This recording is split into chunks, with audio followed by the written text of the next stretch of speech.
Okay. Smile on the count of 3, 2, 1. One more, 3, 2, 1.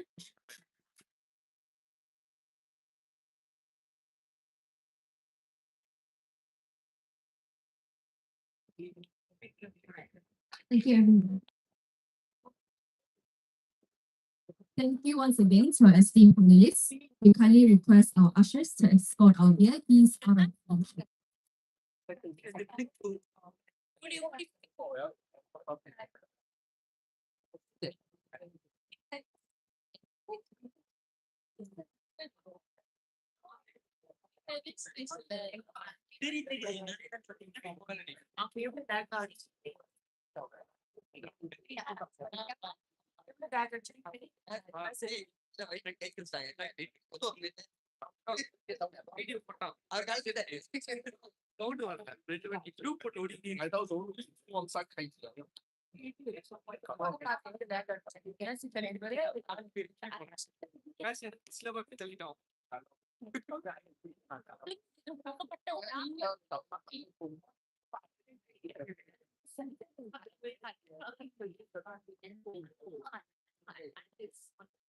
Serves as a political secretary to the Minister of Finance Malaysia. With his experience, insights, and commitment towards excellence, we are confident that his sharing will provide meaningful knowledge and inspiration to all of us. Unfortunately, young Berusaha won't be able to make it physically, but he has provided a video recording for us all to watch. Without further ado, let's watch young Berusaha Tuan Kamil Munir's speech. Assalamualaikum warahmatullahi wabarakatuh, and very good morning to everyone. Yang berusaha Dr. Nasir Kasim, advisor of Akmal, distinguished guests, and the dedicated organizing committee of the Universiti Malaya Economics Summit 2026, and most importantly, the delegates and students joining us today. I am honored to virtually join this summit while I cannot be there in person as I'm currently abroad due to work commitments. I would like to remind the importance of the discussions that we are having today, which cannot be overstated, as we are currently at a critical juncture in our nation's economic history. The theme of this summit, Malaysia in Transition, repositioning Malaysia in a fragmenting global economy, is incredibly timely. We are witnessing a massive reorganization of global supply chains. As geopolitical tensions rise, we see a shift toward the China plus one strategy.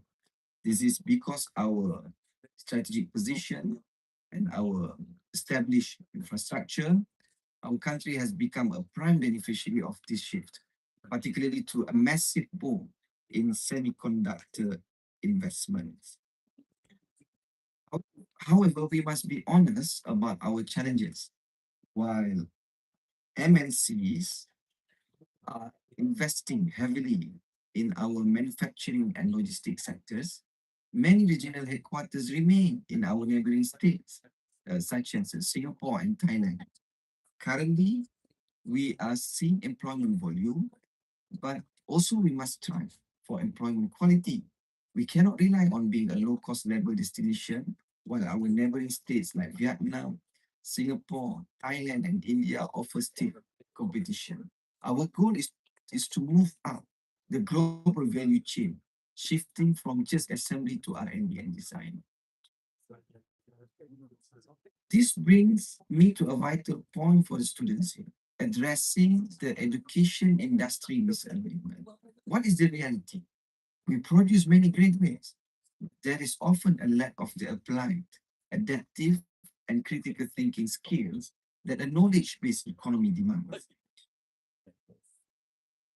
Degrees are no longer a final destination. As a matter of fact, in a fragmenting economy, the future workforce must commit to lifelong learning and continuous upskilling. And therefore, solving this mismatch requires a triple helix approach: stronger collaboration between universities, industries, and policymakers to ensure that you are industry ready the moment you create it. In this transition, we view artificial intelligence, AI, and advanced manufacturing not as disruptors to be feared, but as enablers. Malaysia, our country, is positioning itself as a hub for AI centers and high-tech ecosystem. We want you to see AI as a tool to enhance our productivity. Whether you enter fintech, the green economy, or entrepreneurship, your ability to adopt technology ethically and responsibly will define our national competitiveness. To the participants, you are not just passive observers of policy, you are the stakeholders. Platforms like UMES are essential because they cultivate the next generation of economic leaders. We need youth voices in policymaking. Your generation will inherit the responsibility of ensuring that Malaysia's growth is not just rapid, but inclusive and sustainable. The structural reforms that the government are working on today, moving toward a higher value economy, are designed to create the world. In closing, I want to commend Luqman and the UMES organizing committee for their leadership in creating this youth-driven. And remember, Malaysia's next chapter will not be written by institutions alone, but by ideas, courage, and leadership of young people willing to shape the future of this country. The solutions to tomorrow's challenges may very well come from the discussion we have with you all today. I wish you a productive and insightful summit. Terima kasih. Wabillahi taufiq wal hidayah. Wassalamualaikum warahmatullahi wabarakatuh.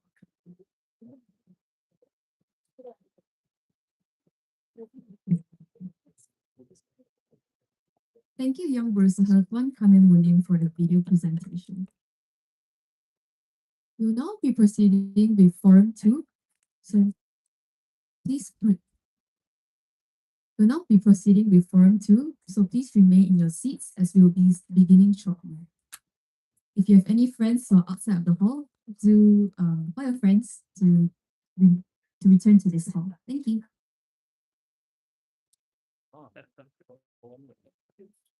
Yang mereka ada bau pusing. Setiap Abdul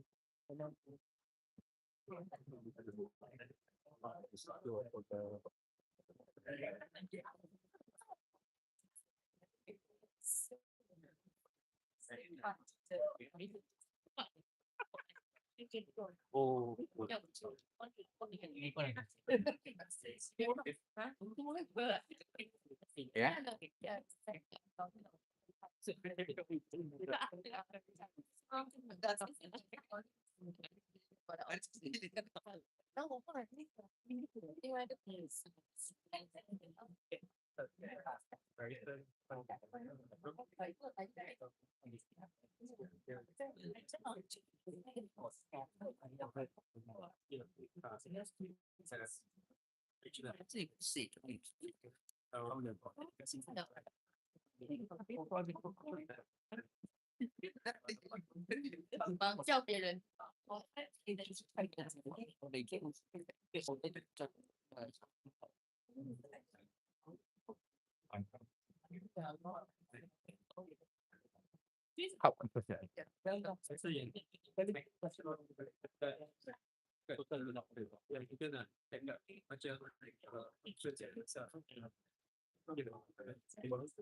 Gentle reminder to all participants, no outside food or drinks are allowed in this auditorium.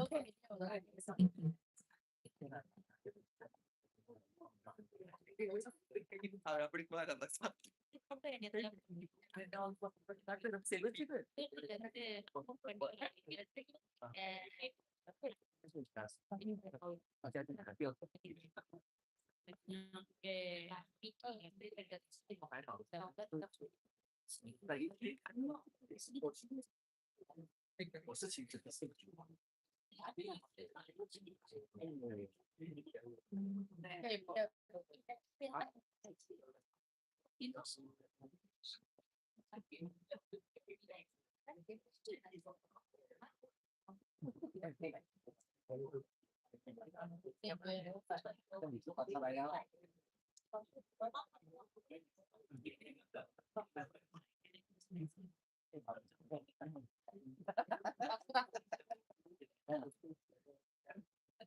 To all participants, we will be starting Forum 2 in a few minutes. So please take your seats as you will not be allowed to exit the hall during the session.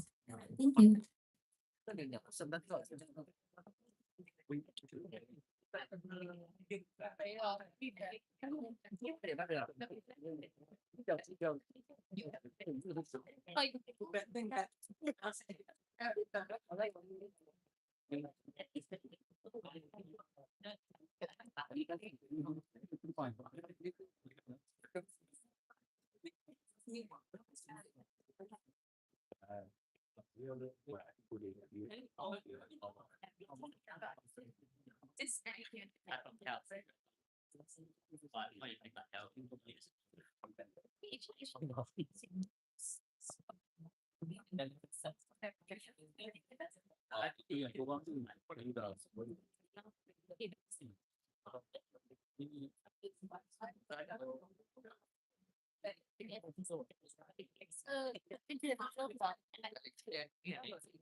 Ladies and gentlemen, let us begin Forum 2, where we will discuss the topic of the energy crisis 2026. Are we ready to rethink fuel?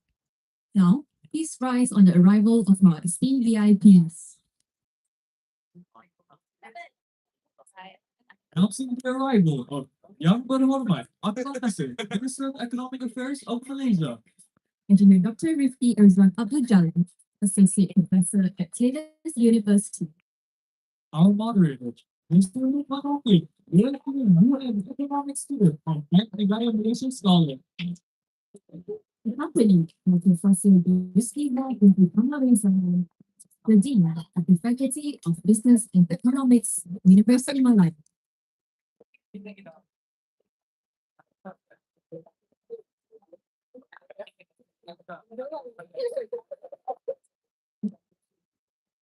And an esteemed University Malaya mission. Please welcome them with a warm round of applause.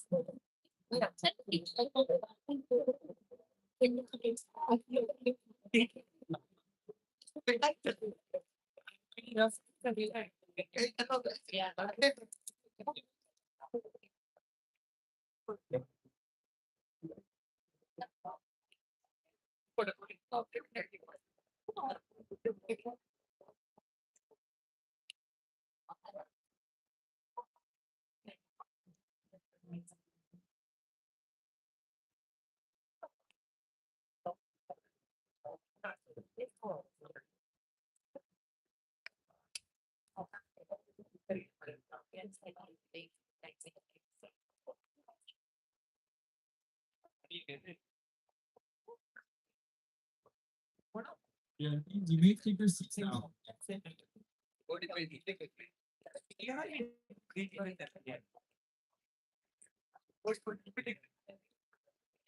Everyone, you may take your seats.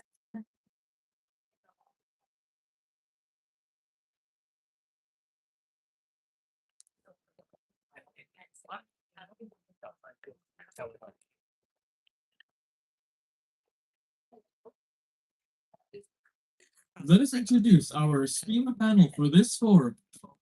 YB Akmal Nasir is the current Minister of Economy of Malaysia and the Member of Parliament for Johor Bahru. He previously served as Deputy Minister of Energy Transition and Water Transformation, as well as Deputy Minister of Local Government Development. He received his early education at the Malay College Kuala Kangsar before continuing his education at the University of Wisconsin-Madison, where he earned a dual degree in actuarial science and economics. Engineer Dr. Rifqi Irzuan Abdul is an associate professor and professional engineer in automotive engineering, specializing in EV and fuel cell technologies. With a PhD from Loughborough University and industry experience at Protos Research and Development, he now leads research in green mobility and lower carbon transport at Taylor's University, while contributing to national automotive standards and securing over 2 million ringgit Malaysia in research funding. And lastly, it is my pleasure to introduce our moderator for this session, Mr. Luqman Hakim, a third-year economics student at Universiti Malaya and a distinguished Bank Negara Malaysia scholar. He previously served as the head of Department of External Affairs for UMES in 2025. We are honored to have him here moderating today's discussion. Participants, we will also be having a Q&A session after Forum 2. You will be able to ask your questions via the QR code that will remain on the screen. Now, we proudly invite our esteemed panelists and moderator to the stage. Please welcome them.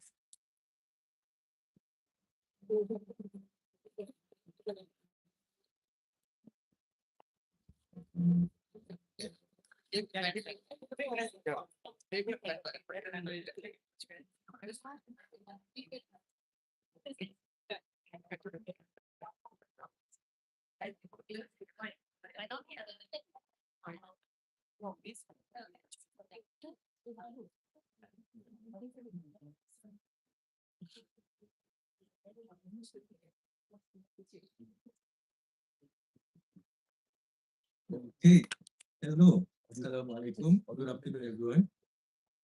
So, first and foremost, on behalf of management, our faculty, as well as the organizing committee of UMES, we would like to say thank you so much to YB Akmal as well as Dr. Rifqi for joining us for today's panel session. On top of that, thank you to the management of as well as the management of our faculty for the constant support for events like this. Thank you also to the organizing committee of UMS. For the past 2 weeks, you guys have been very stressed trying to make sure this event happens. And finally, thank you to the audience. for spending your precious Saturday afternoon here. So today we're going to be talking about the energy crisis, and for Malaysia, this conversation is especially important. We are an energy producing nation thanks to Petronas, and also we are a major palm oil producer, the second largest in the world. But as a developing economy, we cannot just simply copy and paste solutions from the US, from Europe, or even from Australia. Our realities are different, our resources are different, and our political fabric is different. So when we talk about the energy crisis, I hope you guys understand that we are not just talking about petrol prices, we're not talking about global conflicts. We are talking about something much bigger, the stability and the continuity of life itself. For us, for you guys right now, how are you going to travel to uni? In 3 years, how are you going to travel to office? And finally, in 10 years, how are you going to send your kids to school? So before we even begin, this panel is going to be touching on some quite technical concepts surrounding biodiesel. So the first one is B15. Just as the definition for you guys, B15, when we talk about B15, it essentially means that let's say you take all the diesel in Malaysia and you put it in one bowl, one mangkok. B15 means that 15% of that mangkok is from biodiesel, from senang cerita tak berkahwin. Faham tak? So then, as we go on, as we ramp up, it's B20, B30, and that just means 20% in the mixture or 30% of the diesel that is being used in Malaysia. Okay, so without further ado, let's begin with the first question. So, Ivy, based on the Bloomberg interview you gave last month, you said that Malaysians should prepare for inflation shock in June and July of this year. Can you please paint a clear picture for us on how bad it may possibly be for Malaysians in the next 6 to 12 months? The floor is yours. Rifqi.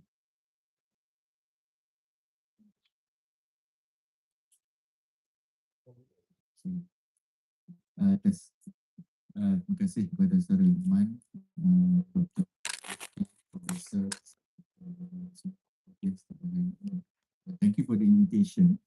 When I received the invitation, I know it would be better and one not to give the keynote because I think the interaction with the students will be more important, at least to gauge your understanding about what we are going to discuss. And number two, I know the forum is supposed to be, when we talk about economics, we can touch anything under the sun. But definitely, taking the context that where we are as a country and where the world now is in terms of facing the crisis, so I think it's good that if we can zoom in into some real issue that we are facing. But at the same time, I also understand the fact that maybe if we have even bigger or more pertinent issues related to the crisis, not just biofuel, I think the floor to the offensive as well. When the crisis happened, definitely because it started in the Middle East, who has thought that it may impact a country like in Southeast Asia. But that is the reality in terms of our global supply chain. It started with the disruption in terms of the supply of the fuel. But now, after 2 months or 3 months of the crisis, we can fairly say that the impact is beyond the fuel. In terms of when I was being interviewed by Bloomberg and maybe Channel News Asia, we have to put the perspective and the understanding the crisis is actually may take longer for it to settle. Number one, we do not know how America will actually stop the war. But number two, whatever the damage that is done, especially to the infrastructure of all the refinery, may take years for it to be fully recovered. And that's why, in terms of the impact, for this year, as the crisis prolong, you can start feel the pain or the impact of the inflation as we move months to months. Because number one, the fuel itself is still very volatile in terms of the price. Number two, for our country, at least we prove we are more resilient than some other nations. We so far we don't face the disruption at the petrol stations at large, but at the same time, this is something that we have to manage dynamically, because in order for us to move from relying on the Middle East supply, we have to look at the options from different continents and whatnot. So the process itself requires not just about finding the fuel, but also to tune in our refinery in Malaysia, that all this while rely on the Middle East crude. So that's why for us to announce from time to time, at the moment we say, inshallah, our supply in terms of fuel will be steady up until end of June. But definitely, by mid of this month, then the government, I think maybe Yang Muhammad Perdana Menteri will be announcing our next supply that we can secure, so that it gives confidence to the market and the commitment for us, not for the economic activities to stop. But looking on the other angle, when we talk about fuel, it is also the question that from the economic perspective, especially from Kementerian Ekonomi, when we learn about economy, things are quite structured. Whatever we do is already some routines. And number two, when we talk about economy, is the activities within the constraints. We have to balance the securing the supply, managing the inflation, managing our fiscal, because there are always constraints, and that's why economy has to find ways to find the best scenario for us.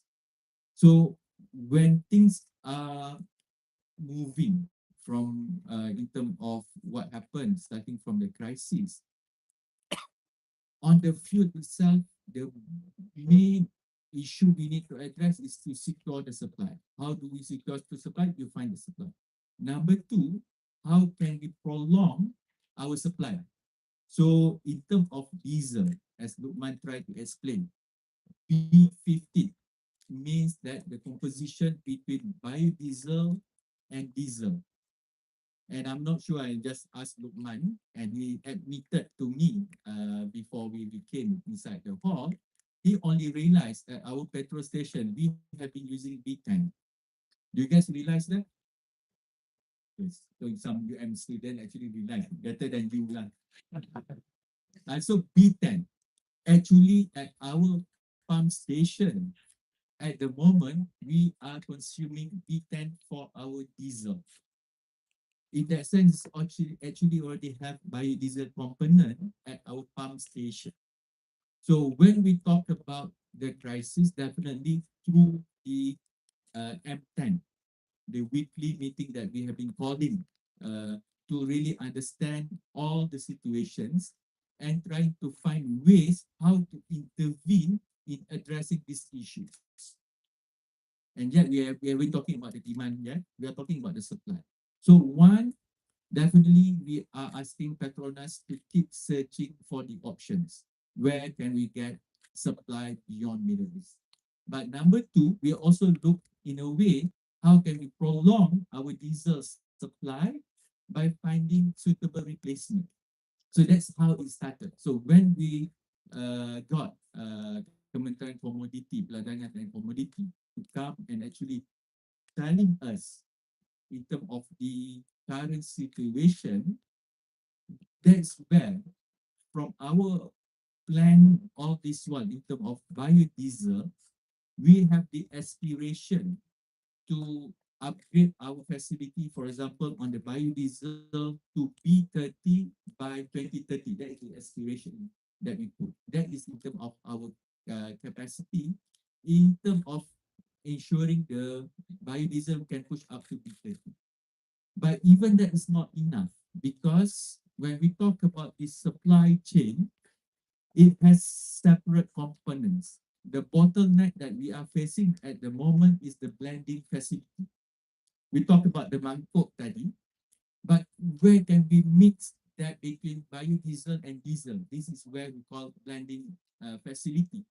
But before coming from blending facility, we need to make biodiesel, the component that come from palm oil. Other countries, example, Brazil may rely on jagung, may rely on soya. So for our country, biodiesel comes from palm oil. This facility of biodiesel somehow is actually over capacity. Why? Because back then, I was told from the industry there was a demand, especially from the European countries, to get this kind of biodiesel. But then, because of all these uh, like campaign against palm oil and whatnot, somehow we have that capacity, yet we don't really fully realize that capacity. So in terms of biodiesel, creating the biodiesel, yes, we have access. So that's why when we talk about the how do we approach this issue, the bottleneck.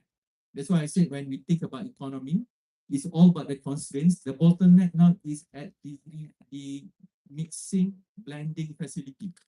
Mangkuk tadi tak cukup besar.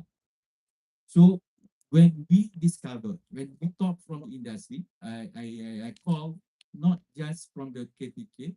In fact, we went to the facility like KPDT, Klang Valley Distribution Terminal, whereby to look if this is our bottleneck, how do we overcome within a very short period of time? They said, yes, I can upgrade the facility, give me 2 years and some funding.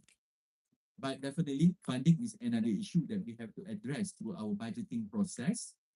But looking at the possibility, we look in terms of how can we improve in terms operational side, in terms of managing all these delivery, managing in terms of the mixing and whatnot. That's where we get the commitment. Yes, we can do it from B10 to B12 within 1 month, just allowing us sometimes tweaking in terms of the formula.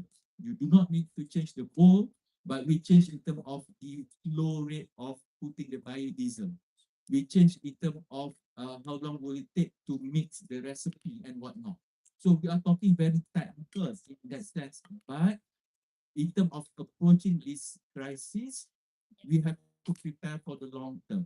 I mean, in terms of the impact. So it's all about to prolong the resilience for our supply in terms of diesel. So government, like about a month ago, decided yes, we should look into this option of prolonging our diesel supply. One, by looking at the options outside Middle East, we talk to different countries, different regions. And number two, we try to prolong by putting the component of biodiesel inside our diesel supply. So this is at least managing the supply constraint, but definitely the issue now is not just about the supply. I think the creeping out in terms of inside, in terms of the cost of doing the business, in terms of our cost of living, because somehow the buffer of what we have in the our capacity now in terms of inventories and whatnot will start affecting as the crisis prolong. So I think that's good for the first round. Thank you very much. All right, thank you so much, YB. So YB has talked about the importance of this mixture dalam mangkuk to make sure that it lasts long. So it's not just apa in the next 6 months to 12 months, it's also about the next 5 years. How are we going to mix our diesel? How are the companies going to use transports and all that? So moving on to the next question for Dr. Rifqi. You teach students who are asking about career paths. Semua nak kerja, semua nak kerja apa. So doctor, from your POV, is there a gap between what is taught in universities across Malaysia and also what the energy industry actually requires from Malaysians? I think that is a very important question lah. not just preparing the manpower supply, but whether it match or not match to the industry. So before I explain on that, I think the first thing first is the link up between the industry and university in Malaysia is not as strong as it should be, because if I compare to my experience in Japan, in UK, the industry and the university are so close. They try to do almost anything that can they do together. They do together, which is I try to, this is something that I try to promote in Malaysia actually. And in that way, we are even the module that we prepared or the program that we prepared is not strictly related to the future market and what go on. But when they have the relation between the industry and the university, it involves the student with the industry problem. So I think that is the way that we want to see in Malaysia more. And yes, I think to make sure that the student manpower are aligned with the industry is that we need to make sure the student also need to be able to be close and learn the issue currently, because even in the industry itself, they will promote their own industry. Say for example, we have biodiesel. Of course, we're gonna promote by biodiesel, and for example, we have other industry like electric, petrol, and so on. But the student need to make sure or learn what is actually the future, so that they can match uh, the rising industry, the industry that is going on. So that's the case lah. And maybe you can engage the student can engage with the lecturers who are involved in this very industry, and these lecturers or the experts can advise more or give unbiased ideas on what is going to be at least from his creation in 5 years or 10 years. That's my point of view. Okay, thank you so much, Doctor. Um, so YB, the World Bank projected that energy prices are going to surge by 24% globally this year. Malaysia responded quickly. B12 was announced in April, and if I'm not mistaken, in June also B15 is going to roll out slowly. So then more than 70% of blending ports have been assessed as ready. A biofuel committee also has been established, but the real question underneath all of that is how prepared are we as a nation? What are the preparation steps that we have taken to face this energy disruption and also the future energy disruptions from next and forthcoming conflicts? Thank you, Luqman. When we talk about energy, uh, at least for Malaysia, we are better prepared since we have a policy that we call NETA, uh, National Energy Transition Roadmap, which was rolled out by the previous minister, laying down areas that we can or that we should be targeting in order for us to move towards net zero by 2050. So, as a country, the aspiration, the plan, the mission, and whatnot are already being put in place. So when I came in late last year, my commitment when taking over this role, I said to 2026, let's focus on execution, let's focus on delivery. Because Malaysia really will have a good plan, but execution koyak. Bila nak buat implementation, selalu hangat-hangat tak ayam. Then it is a challenge that we are facing from time to time. So looking back or looking at the what we are facing in terms of energy crisis, I know there is a need for us to mitigate in terms of the short-term impact, but we should remain focused for the long-term trajectory as well, for us to be able to overcome this kind of crisis that will happen again and again. Because when we talk about biodiesel example, what is actually the advantage? It's actually more secure because it's being produced domestically. When we talk about renewable energy solar, again, it is being produced domestically. When we talk about fuel, fossil fuel, it is actually exposed to the interruption of global situation with geopolitics.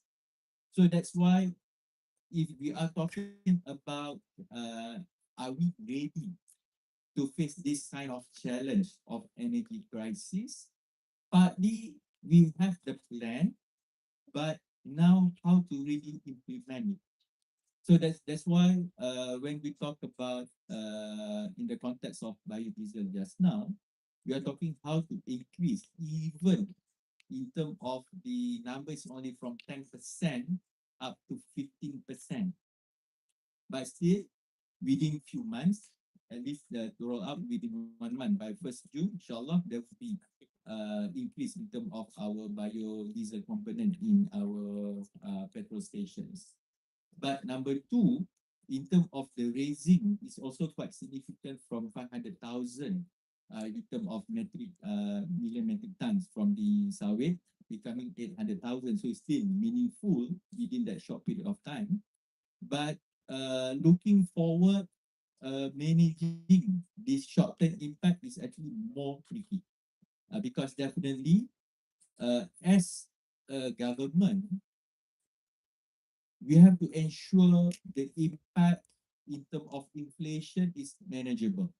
Government decide to maintain in terms of the pricing of RON 95, but at the same time, we have to be realistic. That's why we have to manage in terms of the quantity that being given to the for the public to use from 300 to 200 liters. But is it enough? Is it sustainable? If you heard the comment from all this input, definitely we need to be more targeted. In fact, this is why from our perspective, from Ministry of Economy, we are saying we should be more targeted in terms of rolling out the subsidy to the masses. Why should we give everyone the same rate? At least the so-called the T1 or T5 should they deserve to receive this kind of subsidy support? So this is where along the process you need to manage in terms of how to roll it out in terms of system. By the time you want to start exclude in terms of the communication to explain to the public and whatnot.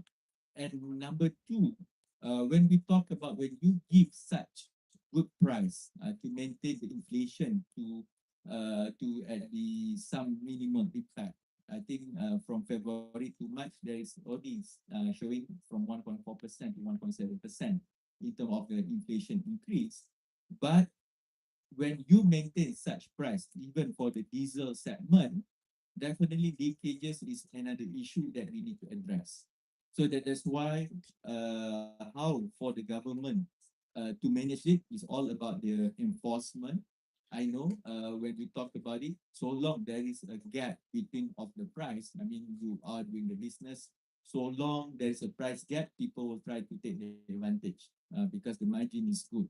In fact, for example, when we maintain the diesel subsidy for the fishermen, the challenge is actually to make sure they actually use that to catch the fish rather than go to the sea and sell to the different fishermen out there because it is happening. But in terms of managing it, how do we avoid this from to happen? I think the formula must also be changing. Instead of giving at the input level, it has to be also look from the output. I mean, if you bring back the fish, then you deserve that quota. But if we just giving out such help or assistance, but you cannot guarantee it's actually the supply coming back to the country, then this is where in terms of the implementation, in terms of the operational of our policy must also be up to date to avoid all these disadvantages to our policy. So looking at that situation, at least we still have a room to support the price for the public for the to balance out with the inflation pressure. But at the same time, I think if you look in terms of what being reported for our subsidy costs when the crisis happened, for the first month it went up to 7 billion, whereby we usually spend about 700 million per month, now suddenly becoming 7 billion, 10 times more than what been projected for this year. This is where government has to find the sweet point, how to actually contain this burden towards government coffer, but at the same time to manage the impact being faced by our citizens. Thank you. Webby, just to follow up on that, like since Malaysia is the second largest producer of palm oil, is there a version of this story where Malaysia becomes a global biodiesel exporter, or rather than just a domestic consumer? For example, like Taiwan, TSMC, Samsung is Korea. Is there a version of this whole story yang kelapa sawit may be what helps Malaysia become a developed nation? In terms of our production for palm oil, CPO, we produce about 20 million tons per year. And definitely, when we talk about palm oil, it's not just biodiesel. I think the straight example, minyak masak that is coming from the palm oil. But also palm oil does produce some high-end products, especially in terms of our hygiene products, in terms of cosmetic and whatnot. So in that sense, the how palm oil is being benefiting our industry is actually across the spectrum. At the moment, when we talk about biodiesel per se, definitely the issue or the debate will be like, if we take everything for biodiesel, what will happen to other products in the market? So that's why I think to find the balance, what we need to use for us from the palm oil for what kind of products. I think the market will tell us which one that more benefiting the industry. At the moment, palm oil is also, in terms of the commodity price, is also going up trend, but they also have a challenge for the exporting because cost is also going up because of the transportation costs, the fuel for the shipping and whatnot. So in that sense, when we talk about biodiesel initiative, by comparing to different countries, when we talk about government vision to move from B10 to B12 and B15, I actually got the idea from Brazil because when we went through from different industries, we were talking about uh, feedstock for our chickens and all this makanan ternakan. There was a strong indicator that Brazil will start limiting their export of this food for the because soya and corns are being diverted into their biodiesel use for their country. So at the moment, suddenly biodiesel becomes the so-called security for energy for each nation. So to think beyond that, I think in terms of cost-wise, it still be more cost-effective for domestic consumption. But at the same time, I think the limitation of our production, definitely Indonesia has more in terms of CPO. But then we never know if the European countries change their policy to be more receptive on our uh, palm oil products. But I think in terms of how to capitalize our strength for that commodity is beyond biodiesel. I think because when we talk about exporting, we should go for higher end products out of these palm oils uh, opportunities. Thank you. Okay, thank you, Abby. Moving on to Dr. Rifqi. So students in this room, they are going to be entering the workforce in the next 3 years, and they're going to be staying there for the next 40 years. So many are already thinking about EVs, hydrogen, maybe nuclear technology. Where does biodiesel sit in that overarching narrative? Is it genuinely a long-term technology, or is it just a bridge or a buffer to get us somewhere?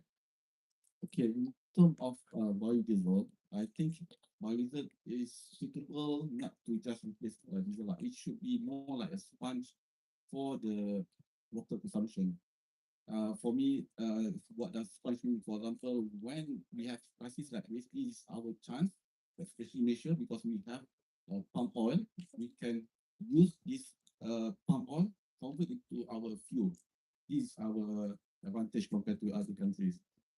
And what I can say about biodiesel, our biodiesel, we have a lot of biodiesel types in the world. For example, like what you mentioned, like in Brazil, we have soya, we have canola, sunflower, and all these biodiesel is different.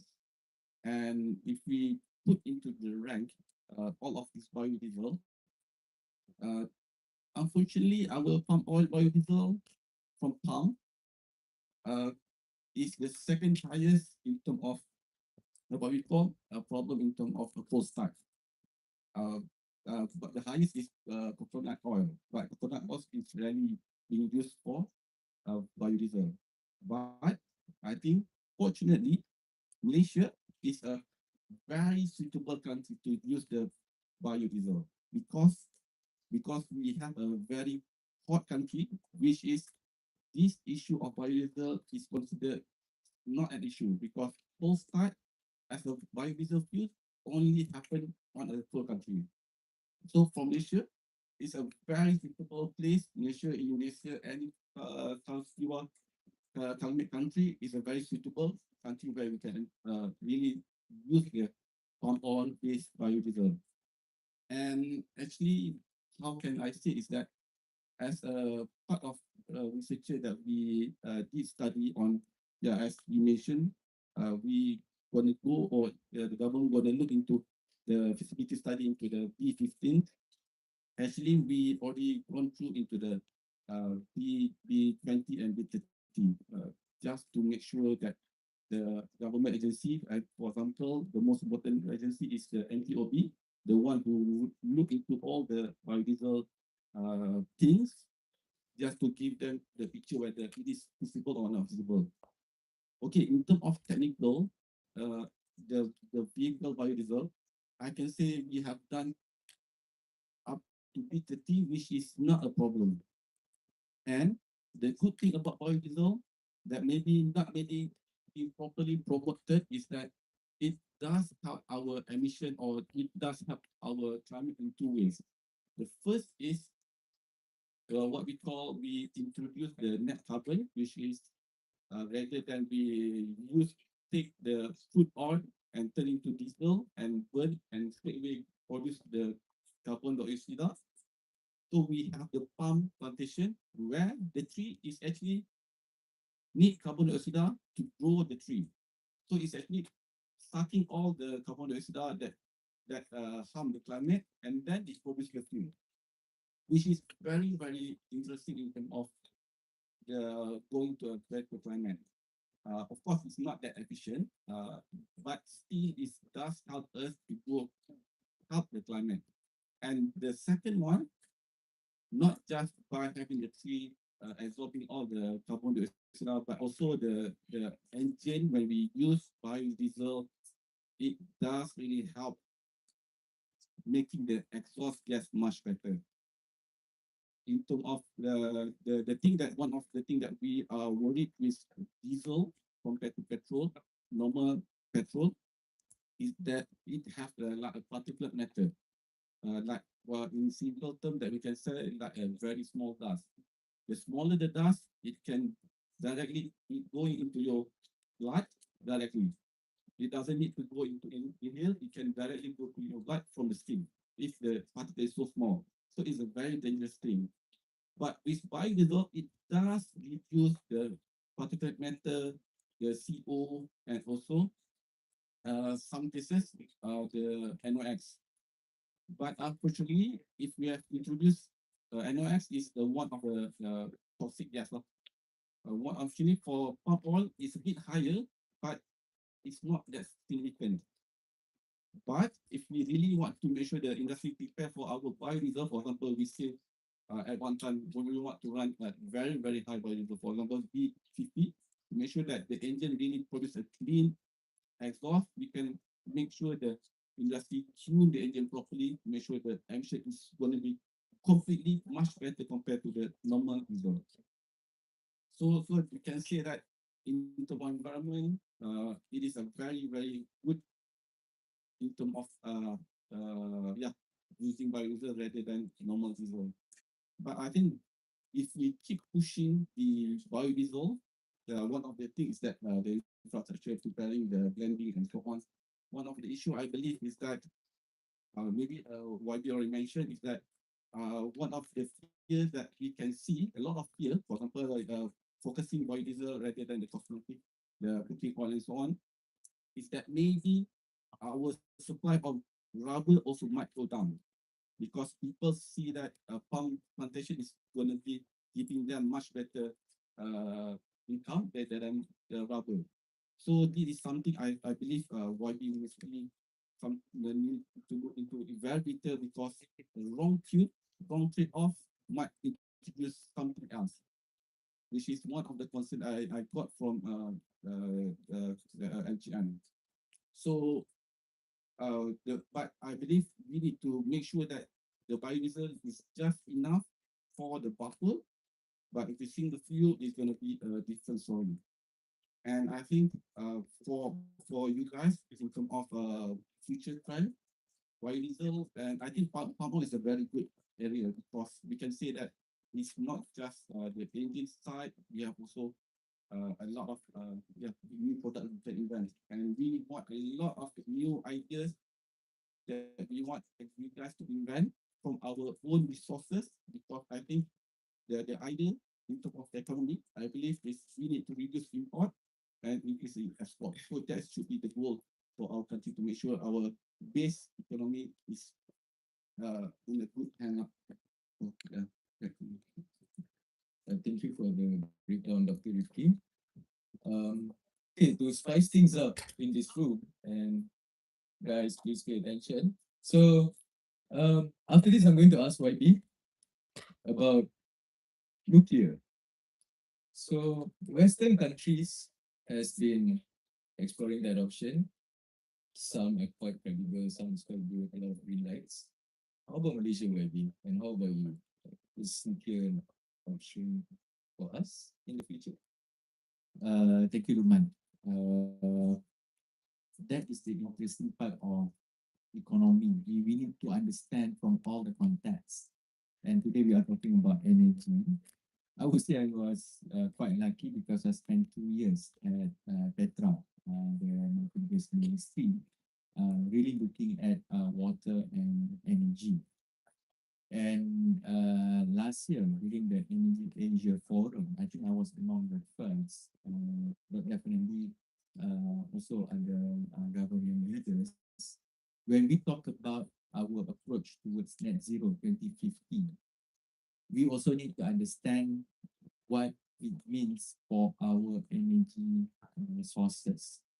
When we talk about renewable energy, that apart from being domestic, good, but then it's intermittent.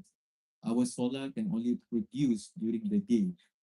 You can probably extend the efficiency, the effectiveness by putting battery storage system. But then again, still it will not be enough to cover our base load.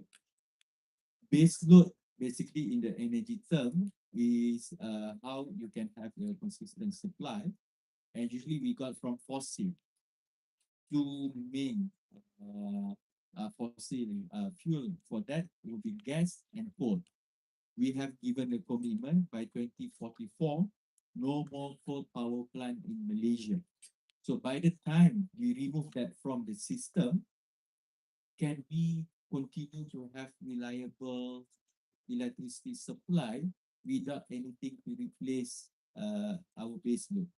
So that's why when I was being asked the same question, I said bluntly that in terms of net zero, in terms of our NETA, we will not achieve that without nuclear in our component. Because without the nuclear energy, there is nothing substantive can replace the base load within our system. That was my position back then. Coming to Kementerian Ekonomi, definitely this is where government is working on pushing for nuclear energy into our system, but we need to cover various grounds. Definitely, usually when we talk about it, public acceptance in terms of security, in terms of balance, in terms of all sort of requirements that we must fulfill.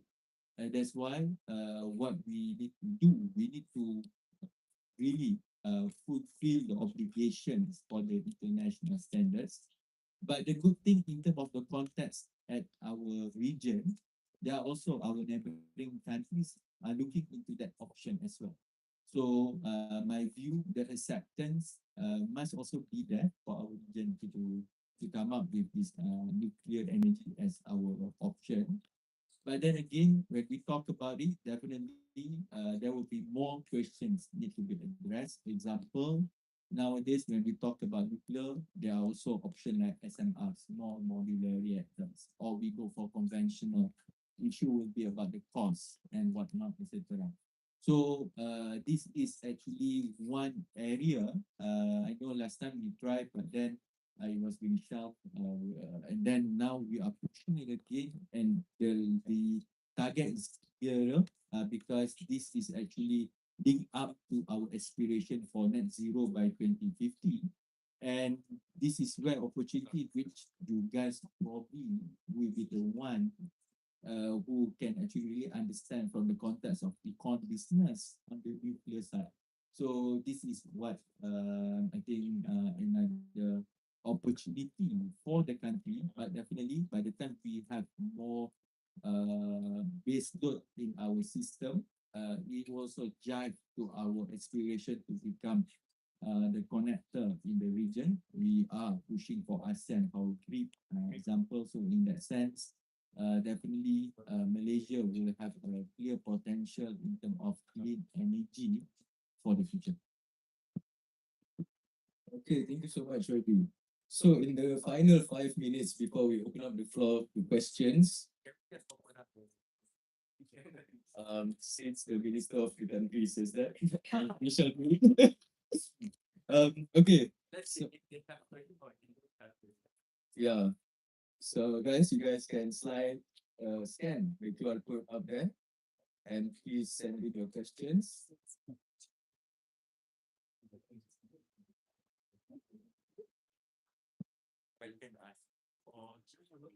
In the meantime, whilst you guys are asking the questions, real quick, Dr. Rifqi and also YB, both of you guys, if you guys were 22 years old today, yes, 22, how would you guys prepare yourself for the future? What are the skills that you guys are trying to look at? What are the industries, and how do you see the next 30 to 40 years if you guys were 22 today? So first, Dr. Rifqi. If you ask that question to me today, I think it's going to be the same maybe back then. Actually, during my second year already, maybe it's different case lah. I already set my target, what I want to be, what exactly that I want to join. So Alhamdulillah, it's according to plan because you have your own passion, and when you have worked into some area or industry that you love, I think you can give all out. I think that is something you guys need to try. But I understand lah, it's not something that fortunate to everybody. And but I believe your question is that, so try to divert into that. Mhm. If I'm 22 years old today, I think I will be in this room. In a sense that I think my love for econ is there. But at the same time, if you ask me, I mean the gap between the generation is actually quite huge. Even I'm this year I will be 40 years old. I feel much older than that. And in that sense, I think the current generations, what you are facing is even beyond my imagination. You are talking about generation when AI, when it's about all these information out there, and it's all about either you want how to process what would be the best way and whatnot. Because even last time, it's all about the opportunities that we need to seek. But you guys, everything is in front of your eyes. It's just like how to choose the best option in life. And I can't tell. I mean, but my life, hopefully, I do not know. I do not want to imagine to be 22 years old again. It's very tiring life. Okay. Oh, we faham. Okay, so we have quite a few questions here. Uh, let's see the most upvoted questions.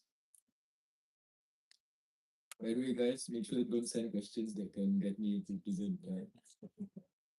Why hasn't Malaysia created nuclear power plants despite nuclear energy having less of a carbon footprint compared to fossil fuel and being able to sell the excess?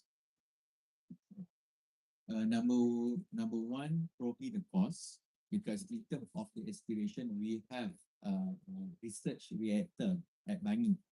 If you guys are aware or not, there is a small nuclear reactor dekat Bangi.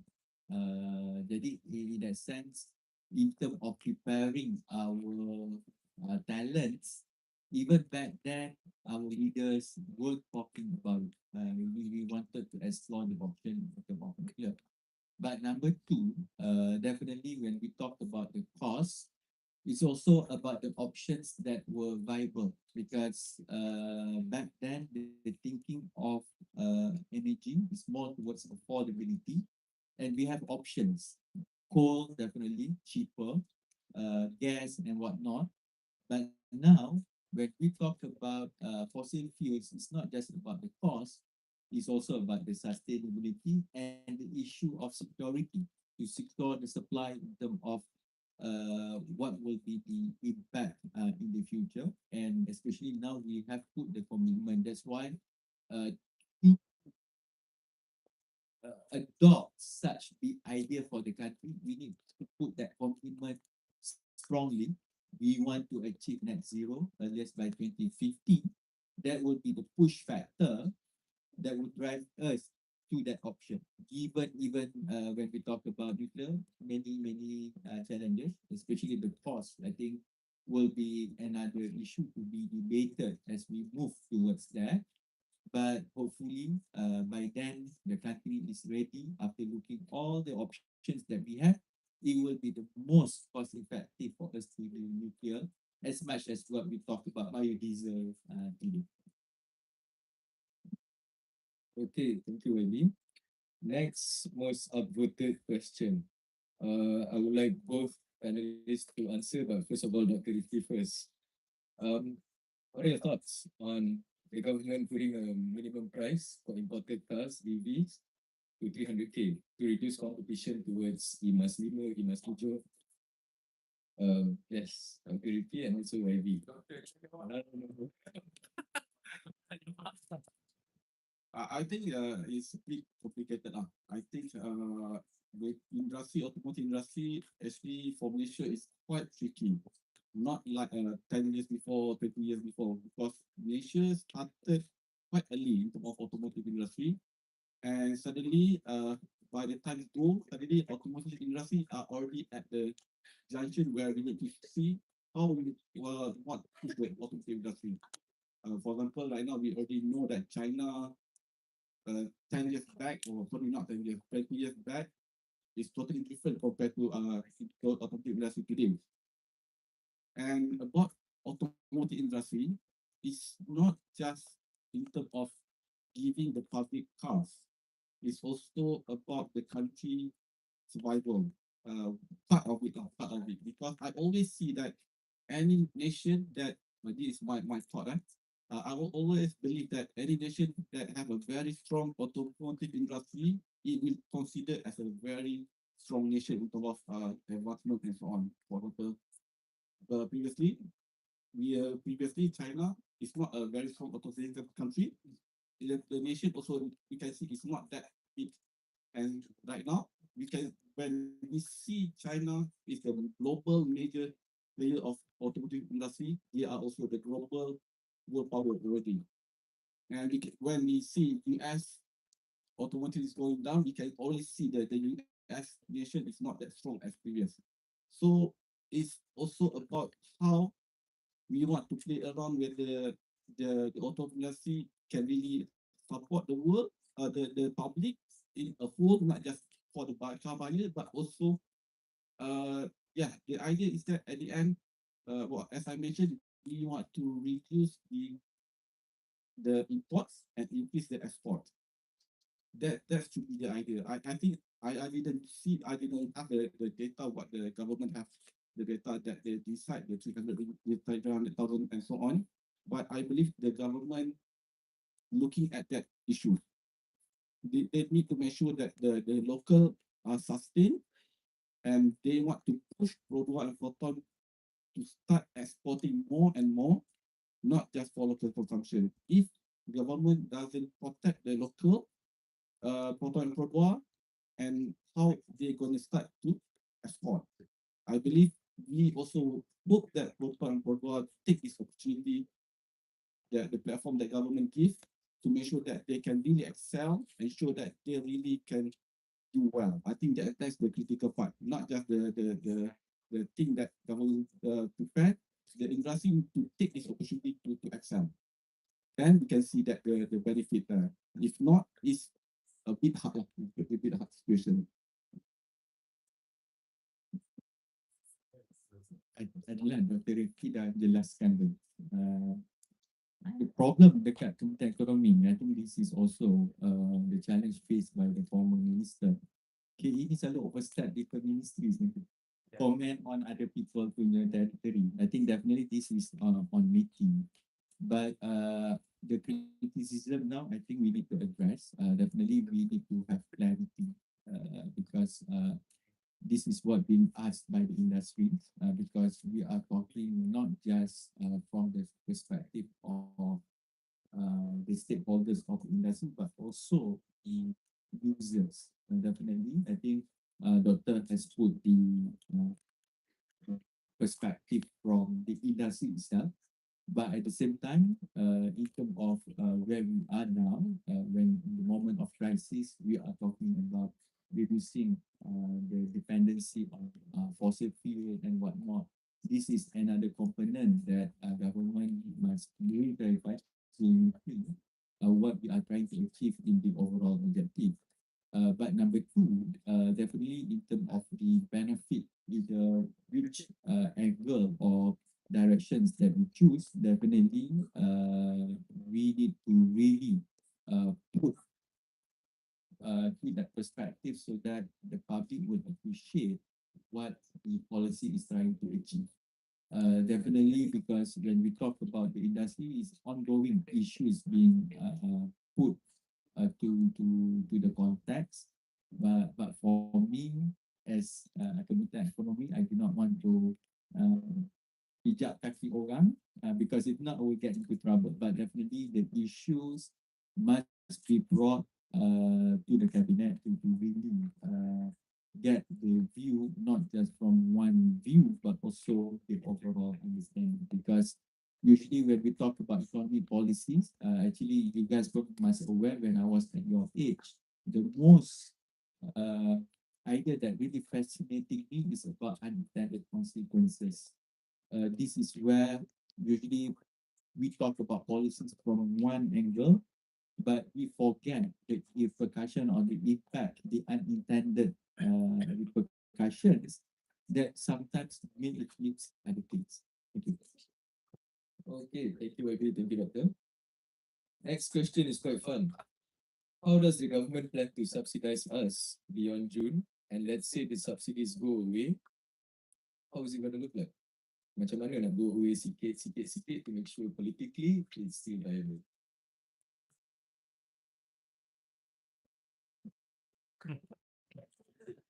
Uh, because if you look from the context, definitely when we achieve to that decision, it has to be collective.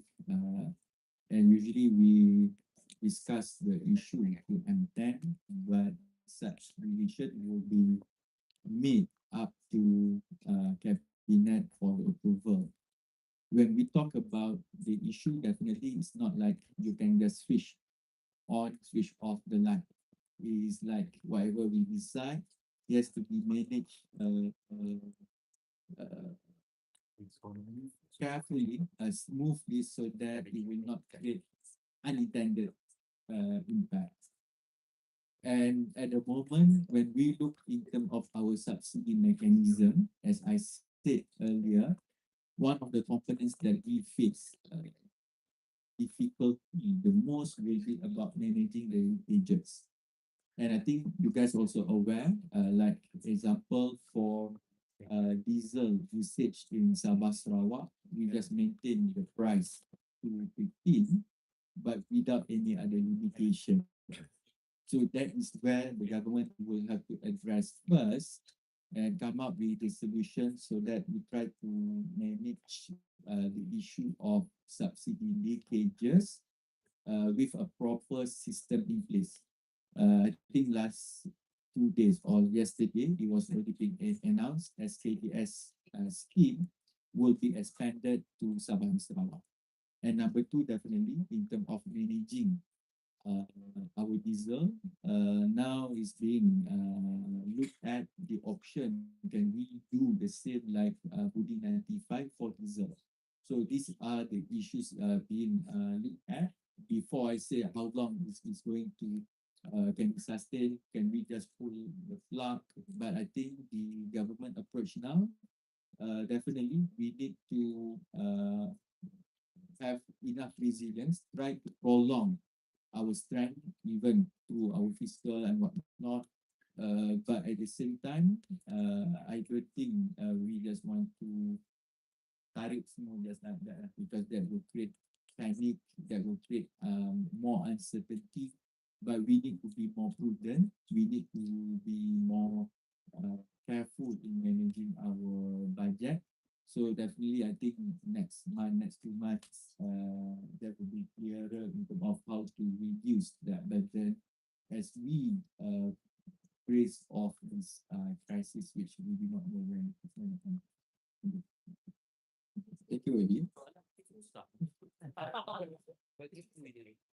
Okay, this question is within your area of expertise, Doctor. So, green hydrogen, synthetic fuels, there's a lot of noise about what is after fossil fuels. Bila dinosaur punya tulang dah habis, bawah tanah, what are we going to do? So, if you had to bet on which technology actually disrupts transportation semua in Southeast Asia, how would it be in the next 15 to 20 years? You asked me about the future of transportation energy fuel. For me, yeah, it's going to be a bit controversy for some people. For me, it's still EV. It's going to be EV. People are saying like, for example, 2050 is going to be hydrogen. For me, hydrogen and EV, of course, hydrogen seems to be a good sound because it just produces water rather than what we call exhaust, and also it doesn't bad as EV battery that we need to have a big sinkhole on the earth surface and so on. But for me, the issue, for example, between hybrid, between EV and hydrogen is that problem for EV is one, the battery. And recently we can say that battery already entered the second generation, which being announced by BYD, and maybe not that popular from CATL, which is both from China, which you can just charge the battery around less than 10 minutes, 5 minutes or so actually. So for hydrogen, the issue is not one, two, or three, is lot. From the start, we want to get the hydrogen to the car. So it's a lot of issue that we need to solve. For me, maybe it's gonna be like 2070 or something or more. Which not like battery. If the battery issue is already solved, maybe if we have the third generation of battery, I think it's no more or it's a lot of waste of money and effort to put a bet on hydrogen. So we are waiting for the third generation, which is I believe is only a 5 or 10 years. Yes, that is my point of view. But again, there are a lot of vehicles from bicycles to the ship. So if all are battery, of course, it's not viable. I believe if you compare the fossil fuel, I think the most popular one is petrol and diesel. If battery are there, petrol will be gone. Is my point of view. And but diesel is still going to be there. For example, the ship. I believe yes, you can have like a container super large ship into battery, yes, but it's not something that is economical. Diesel should be always there for like at least for the big ship and some of the big vehicles. Yeah, that's my point of view. Okay, thank you so much. So the timekeeper says this is the last question. We'll end it on a light note.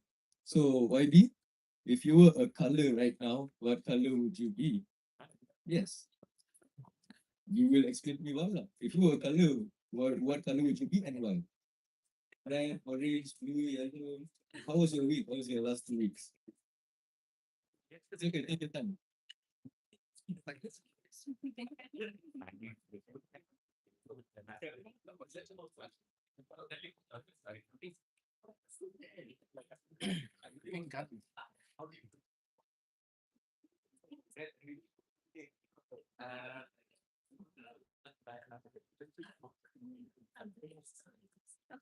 Because I'm wearing blue color. Is it blue or not?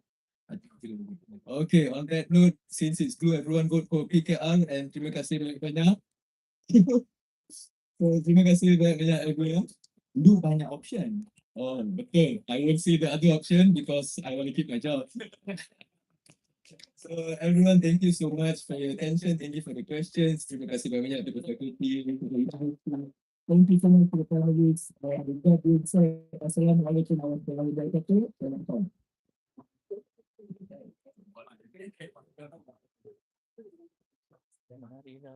Thank you once again to our panel, and we would like to give our sincere thanks to our honorable VIPs for giving their meaningful insights. We would like to invite Professor Dr. Rifqi binti Kamal, the Dean of Faculty of Business and Economics at the University Malaya, to present the token of appreciation to each of our panelists and moderator.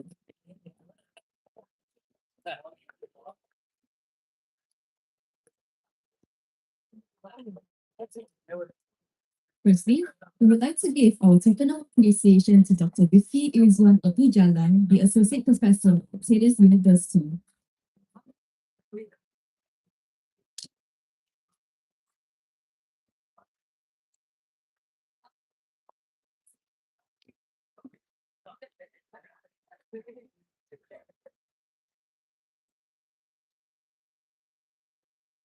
Next, we are honored to present this token of appreciation to Young Luqman, Akmal Nasir, the Minister of Economic Affairs of Malaysia.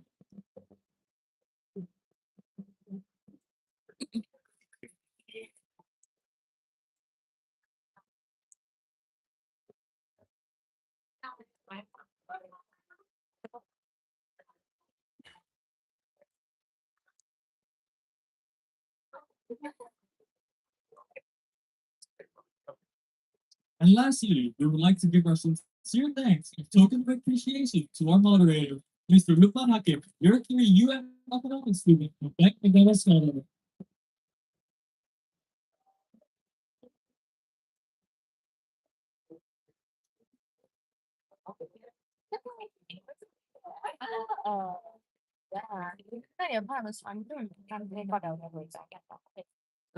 May I invite all VIPs to come forward for a quick group photo?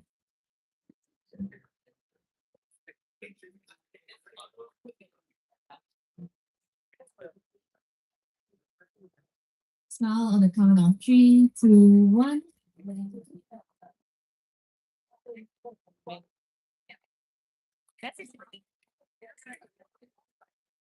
Once again, thank you to our esteemed VIPs for being here with us today. We kindly request the panelists and moderator to return to your seats. Participants, please remain in the auditorium as we will have a closing ceremony.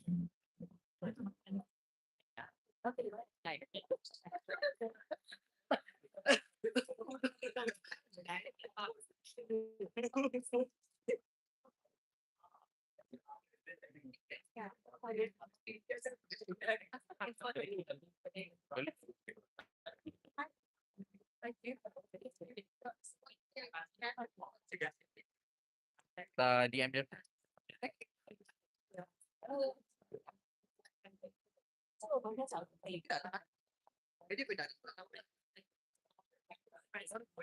All right. To all participants, please gather in the middle of the hall as we will now take a group photography session with the panel.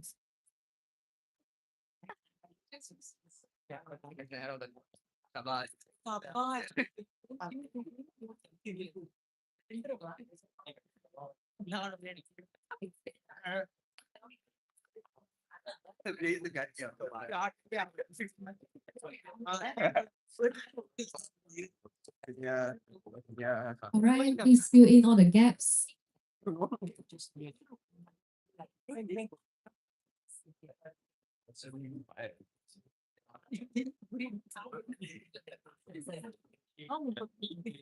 Okay, if there aren't enough seats, please stand along the stairs.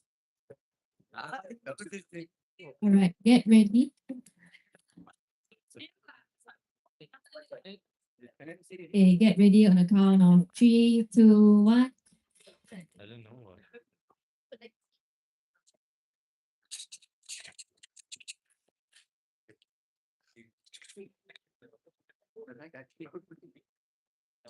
Okay. Belum. Oh, belum.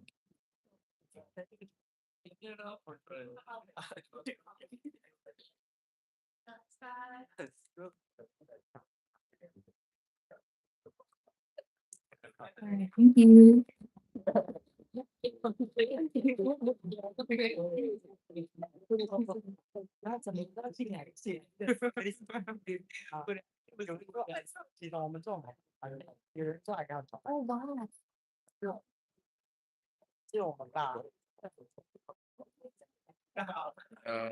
cái việc phải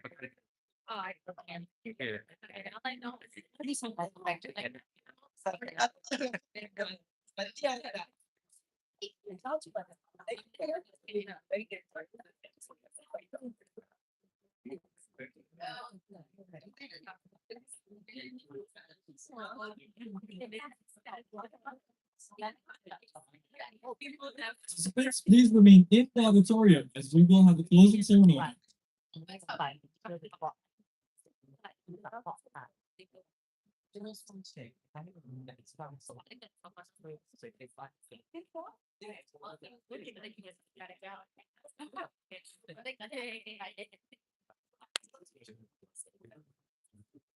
Ladies and gentlemen, the moment we've all been waiting for is finally here. After all the challenges, the teamwork, the sweat, and the dedication, it's time to reveal the top 3 winners for the UMES case study competition. This year, the second runner-up will win a cash prize of 500 ringgit, while the first runner-up will win a cash prize of 1,000 ringgit. And the champion will walk away with 1,500 ringgit. We would like to invite Yang Terhormat Akmal Nasir to present the awards to the winners.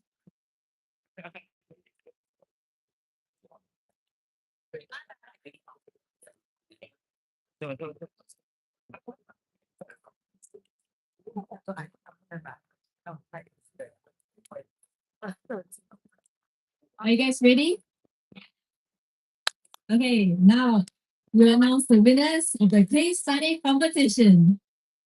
The second runner-up goes to Group 1, Jordan Singles.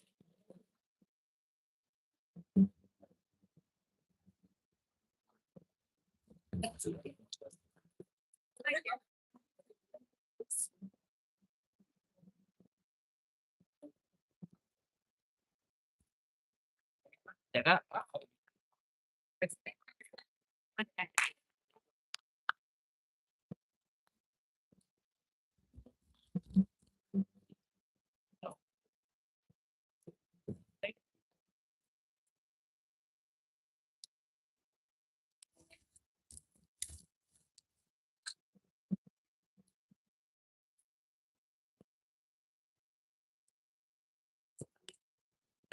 Congratulations once again to Jordan's English. Please remain on stage.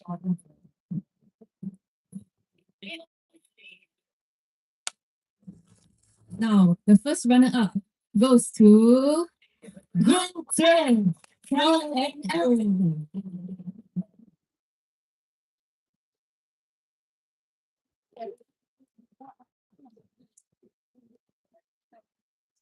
Group 10, are you there?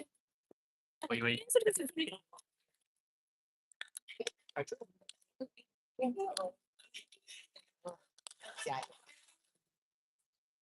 Are there any representatives from Group 10? Okay, please give a warm round of applause.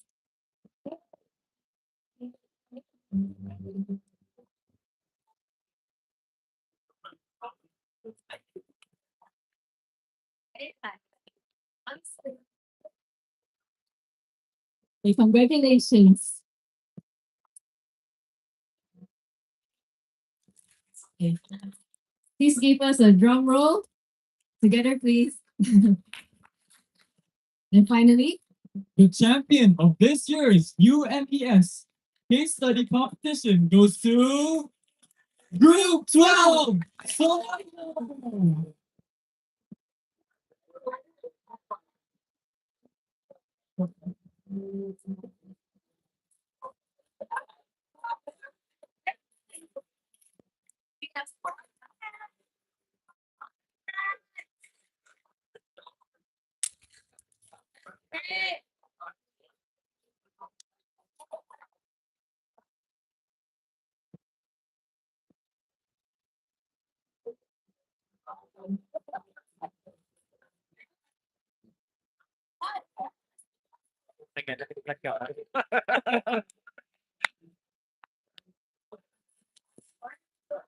we kindly invite Professor Dr. Yusniza binti Zaman to join all the participants on stage for the group photo.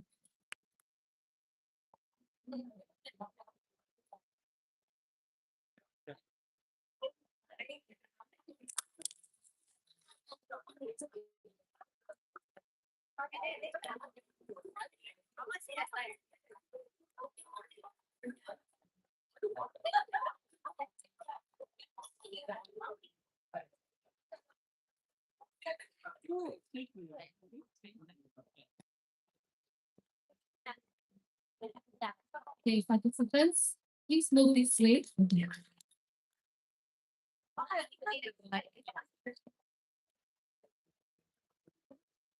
Okay, get ready.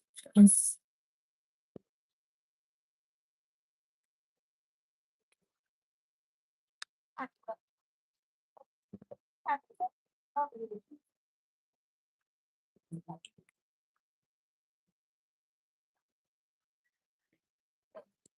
All right. Congratulations once again to all winners of the case study competition. And thank you as well to all other participants. Please don't feel discouraged as your efforts have not gone unseen. Tapi kok video? Dah. Oh lah. Ang tadi.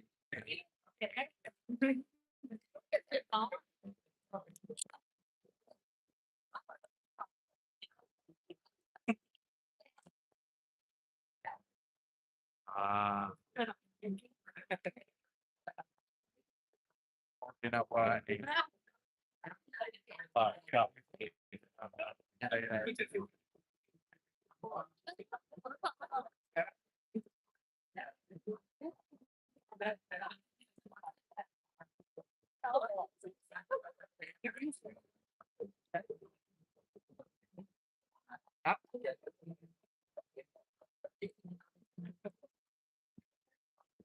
Macam ni tu.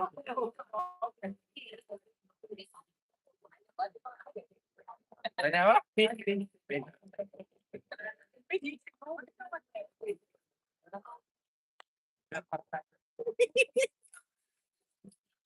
As a group 10, you may join the photo. Tak, kita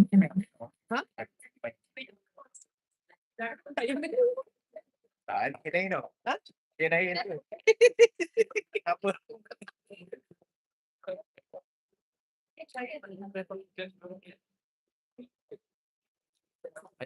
Saya tak. Yang kau kat sini. Pandai lah. Banyak pada kau ini. Oh, ya ke? Aku ada ni ya. Pasal yang tadi ni je. Yang live ni sini ke situ? Surah yang terbesar ni. Kau buat itu kan dari ini.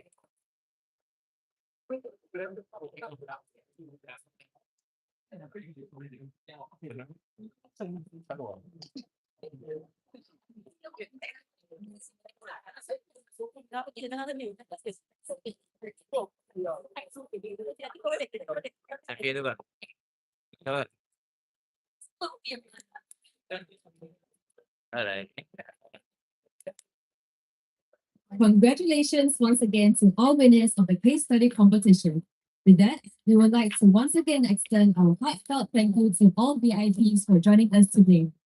We now kindly request the ushers to escort our VIPs to the holding room.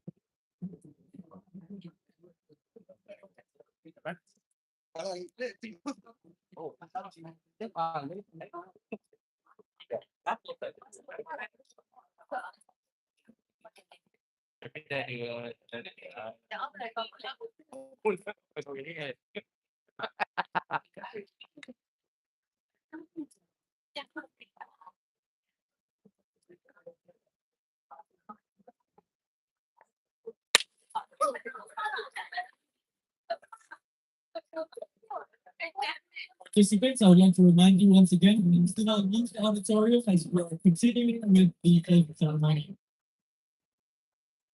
Oh, dari keluar.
Participants, please take your seats.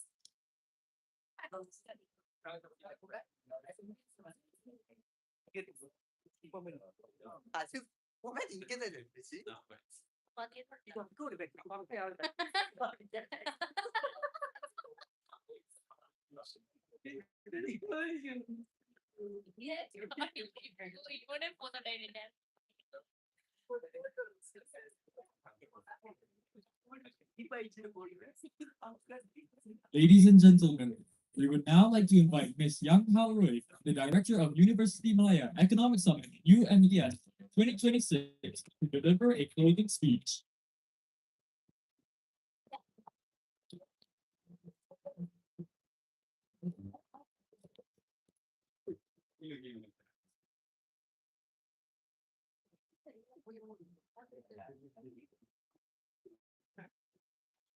Okay, so good afternoon to all of the participants, guests, and distinguished guests and partners. As the director of this year's summit, it's my absolute honor to have all of you all here at UMES 2026. I would like to take a moment to thank my incredible organizing committee. So, including the high committee members who covered my shortcomings and my imperfections throughout this journey.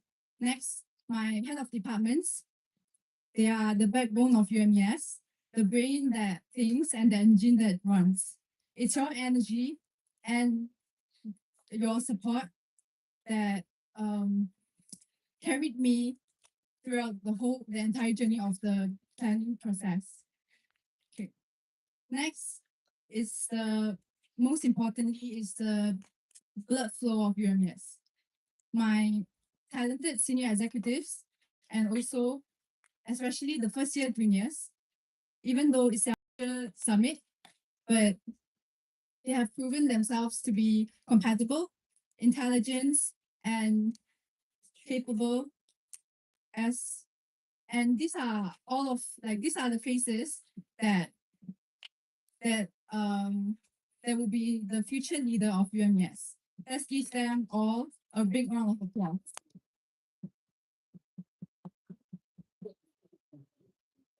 And also, I'd like to thank all of the participants that spent the past 2 days joining UMES 2026. You guys woke up early for the past 2 days, traveled here to be here with traveled to ASCB to be here with us because you care about the future and also you care about making an impact. They said that economics is a study where people make choices under scarcity, but standing here today, looking across the room, I don't see scarcity. I see an abundance of intellectual curiosity, ambition, and a shared drive to navigate the complexities of our global landscape. So after 2 long days, perhaps even longer for the organizing committees, thank you all for being here with us at UMES 2026. I would like to announce the end of University Malaya Economics Summit 2026. Thank you, everyone.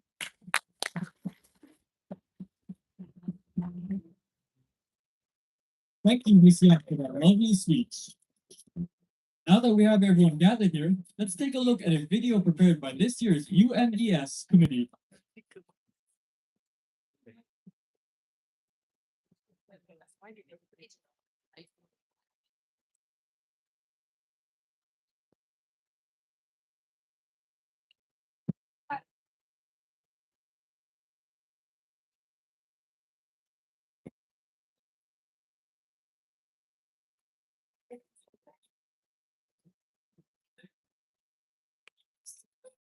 Who's calling this shit?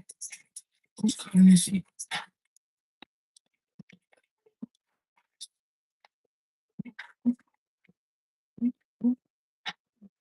Yeah. Yes, 2025.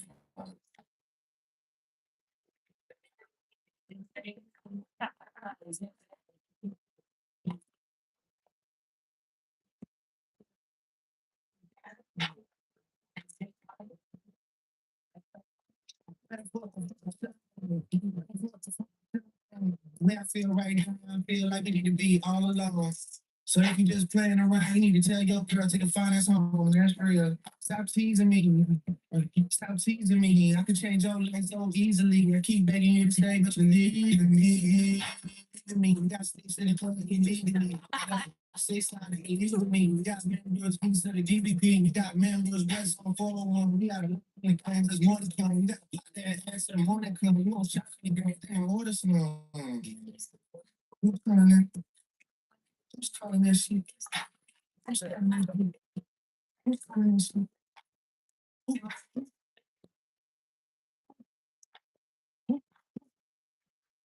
Is it sexy? Is it sexy? Is it cheap show? Is it country? Is it candy? Is it artsy? Is the published now? Where's the shine? Where's the shine? Baby girl. Baby girl. Baby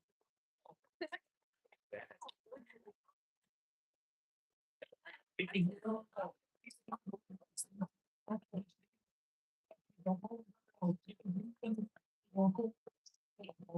Essential B. I'm not next boldly.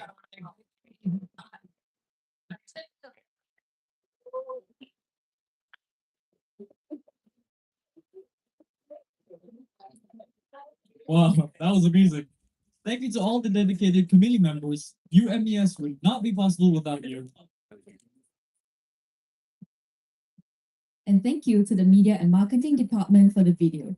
We hope it gave you a better look at the UMES team working behind the scenes to make this event a success. Now, we would like to take this opportunity to express our sincere gratitude to our partners and sponsors for making UMES possible. First up, we have a video by our platinum sponsor, EconWorks. In a complex economic landscape, clear, rigorous thinking matters.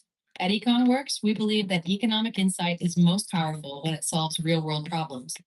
We work with businesses, policymakers, and regulators to turn complex challenges into practical solutions. Tailored, relevant, and grounded in context, our services span antitrust and competition, policy and regulation, international trade, and business strategy, delivered with precision and purpose. From energy and agriculture to transport and finance, our clients include global tech firms, institutional investors, and national government bodies across Southeast Asia and beyond. What sets us apart? We blend rigorous economic analysis with deep experience across government and industry. We don't just study markets, we help shape decisions. Our team is analytically rigorous, intellectually honest, and attuned to the details that matter. We don't deliver boilerplate reports, we co-develop strategies that work and endure.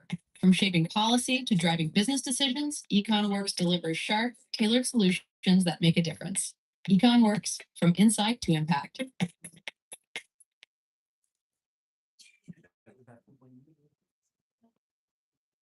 Thank you, EconWorks, for your support that has been invaluable to us. Next, we would like to thank our platinum sponsor, the Malaysian Economics Association, MEA, for their kind support in making this event a success. Once again, thank you to all our partners for making UMES 2026 possible. Your support and dedication plays a key role in the flourishment of our event. Next up, our committee has also prepared a recap video for all of us to enjoy.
Baby, the way you get me feeling is just a little too good, baby, freaking you wanna do it.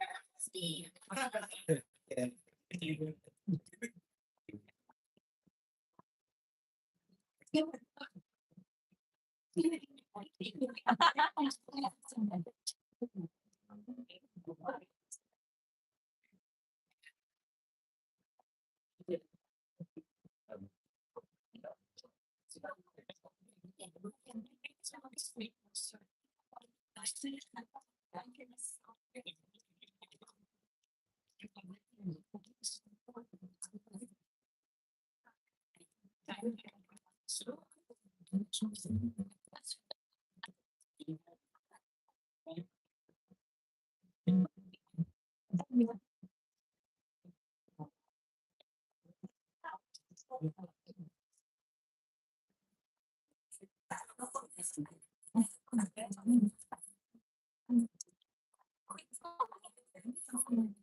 As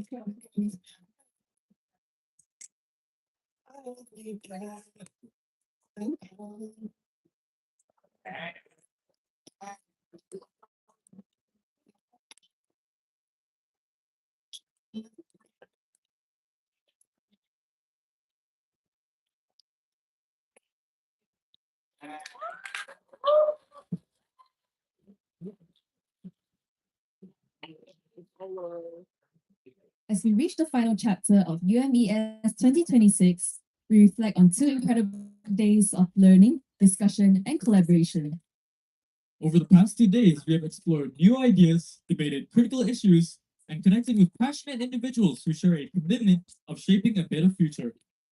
Now, before you exit the auditorium, we kindly request all participants to scan the QR code on the screen and fill up a feedback form. This is to ensure our committee can continue improving future events and provide a better experience for everyone. With that, we will now mark the end of UMES 2026. On behalf of the committee, we would like to sincerely thank all of you for your time, effort, and dedication in making this event a success. Let's give ourselves a round of applause. We sincerely hope you had a memorable experience. And with that, I'm Mizani, I am Shen Yi, and we are officially signing off as your MCs. Thank you once again, and have a good weekend.